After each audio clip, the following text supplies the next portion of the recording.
तर उपमुख्यमंत्री शिंदे कसपटे कुटुंबाच्या भेटीला दाखल झालेले आहेत। महत्त्वाची बातमी आपण पाहतोय। उपमुख्यमंत्री एकनाथ शिंदे हे आता कसपटे कुटुंबियांच्या भेटीसाठी पोहोचलेले आहेत। वैष्णवीचं माहेर असलेलं कसपटे कुटुंब आणि त्यांच्या भेटीसाठी आता एकनाथ शिंदे पोहोचलेले आहेत। यापूर्वी अजित पवार यांनी देखील कसपटे यांच्या घरी जात त्यांची भेट घेतलेली होती, त्यांचं सांत्वन केलेलं होतं। इतकंच नाही तर वैष्णवीला न्याय मिळवून देऊ असं आश्वासन देखील त्यांनी दिलेलं होतं।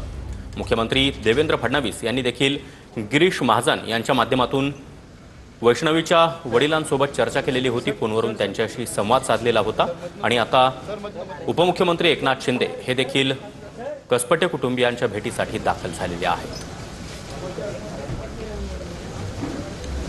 दरम्यान कालच अजित पवार यांनी देखील वैष्णवीच्या आईवडिलांसोबत चर्चा केलेली होती। जवळपास अर्धा तास अजित पवार आणि वैष्णवीच्या आईवडिलांची बंद दाराआड चर्चा झालेली होती।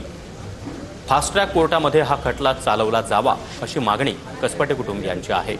इतकंच नाही तर आम्हाला चांगला वकील देण्यात यावा अशी मागणी देखील कसपटे कुटुंबियांनी मुख्यमंत्री देवेंद्र फडणवीस यांच्याकडे केलेली होती। देवेंद्र फडणवीस यांनी देखील कसपटे कुटुंबियांना आम्ही वैष्णवीला न्याय मिळवून देऊ असं आश्वासन दिलेलं आहे।